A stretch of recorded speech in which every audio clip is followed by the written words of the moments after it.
Oh, hi there. Thanks for dropping by. Welcome to the 200th episode of Bob's Workshop. My first video came out 4 years ago, and it was about one of my favorite childhood toys. More about that later.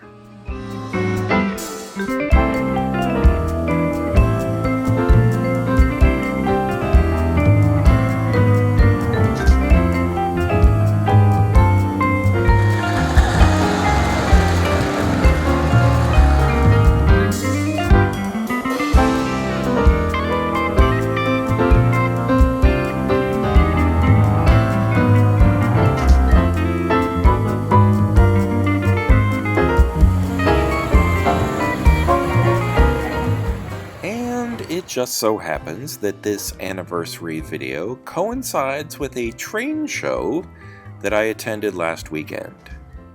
It was a good one.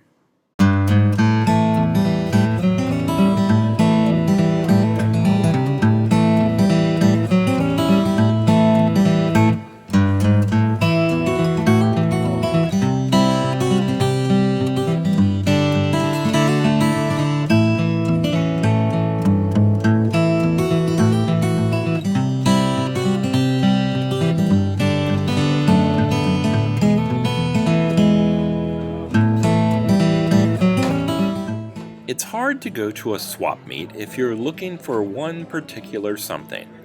I haven't had too much luck that way. But when I go with an open mind, sometimes I stumble across an item that I never even knew existed. At first, I thought this was an ordinary passenger car in a rail line that I don't even collect. Then I noticed a little silver nut on the rooftop, surrounded by 4 empty mounting holes. What I mistook for a coach is actually a powered interurban unit with 2 motorized trucks beneath the frame.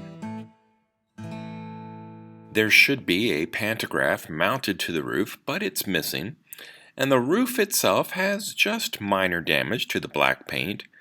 The sides and the graphics are in pretty good shape. The completed unit would look something like this, but the missing part is more than I paid for the K-line car altogether. At some point, maybe I'll find an affordable replacement, but for now I can leave it like this.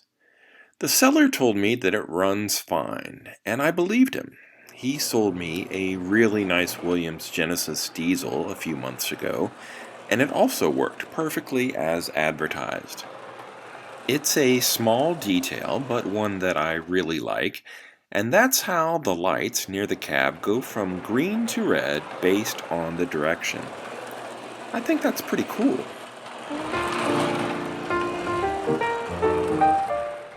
There's just one other minor problem, and that's a broken coupler. When I hold a Lionel truck assembly next to this K-line part, they seem pretty similar. So maybe I can get this to work again. But before I tackle that repair, I'd like to improve the appearance of the roof. The seller and I each guessed that the roof would be a separate piece from the body itself. Removing the base, though, reveals that we were both wrong. So I probably could have left the whole thing together for the black roof respray. But I think it's still interesting and worthwhile to take things apart, look around inside, and then see how they work before you put them back together.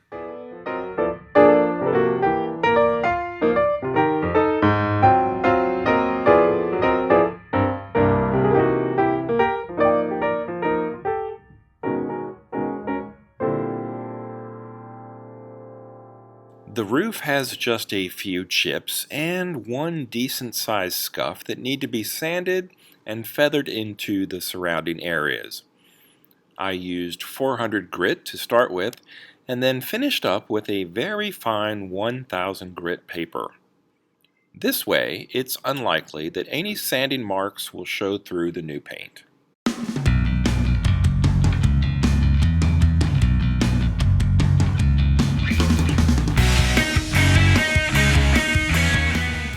Tamiya masking tape is available in various widths.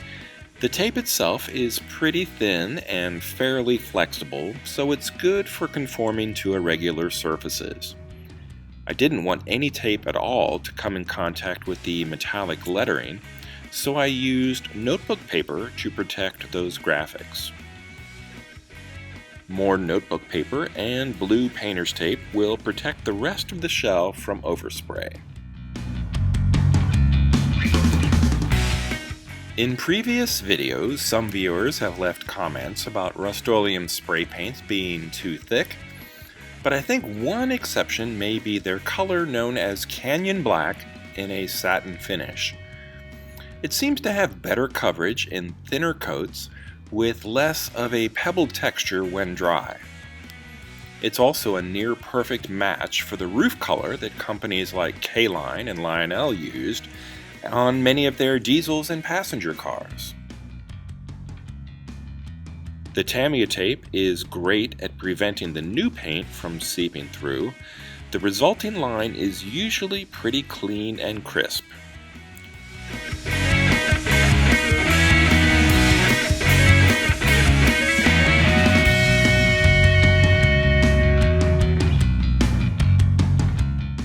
It helps that the roof overhangs just a little bit over the sides, but even when I looked closely, I found that no paint at all had seeped underneath the Tamiya tape.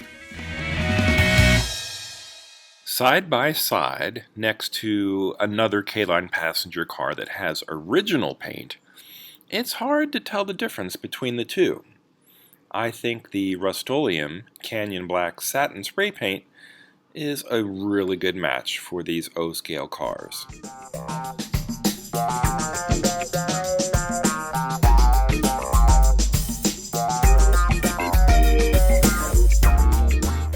It's about to get funky all up in here as I use the fine art of persuasion to remove the needed part from this poor little Lionel coupler. But it came out.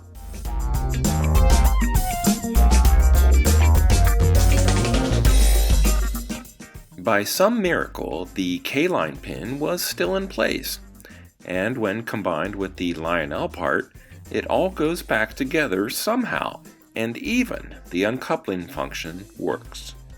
Talk about lucky stars.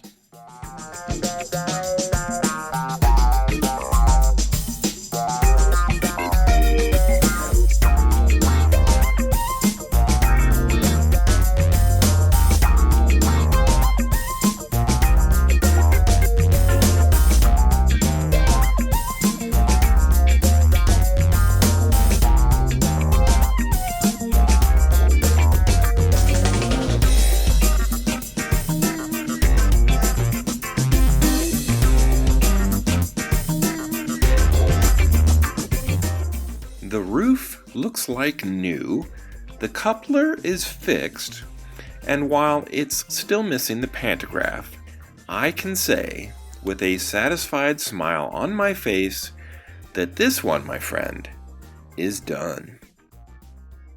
Within the circles of a polite society, a gentleman would never be so crass as to discuss the cost of such things. But since I'm no gentleman, I'll just tell you. I still hold the door open for women, or men for that matter, but this channel is all about enjoying hobbies on a budget. The seller had a price tag of $29 on this item, and after some discussion, we agreed on $25. So I think we were both happy. He's a nice guy. Some people say I'm a nice guy, so it worked out well for both of us.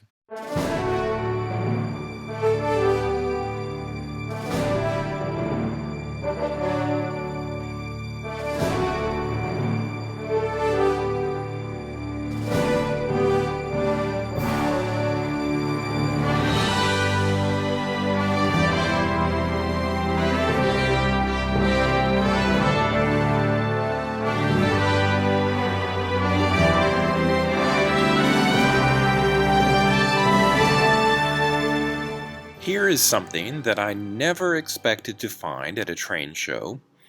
This little Ford truck is missing its trailer, but it's in incredible shape for a toy from 1974. What I'm holding is a K16 Super Kings from Matchbox.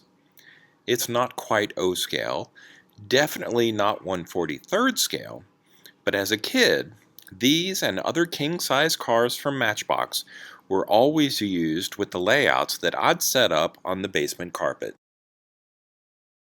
50 years ago, you could find these at Kmart, Sears, or local toy stores. Mine lacks the trailer and the box, but its condition is still pretty amazing considering its age. It was definitely an unexpected find, but it was a really nice way to begin my day at the train show. I love these, and this one was only $4, so it's even better. When I started this channel 4 years ago, I think I restored 7 or 8 of these with new paint and custom decals, but this one, even though it's just the cab, will stay just as it is.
If you enjoyed this video, please like and subscribe. Thanks for watching, and until next time, this has been Bob's Workshop. Take care.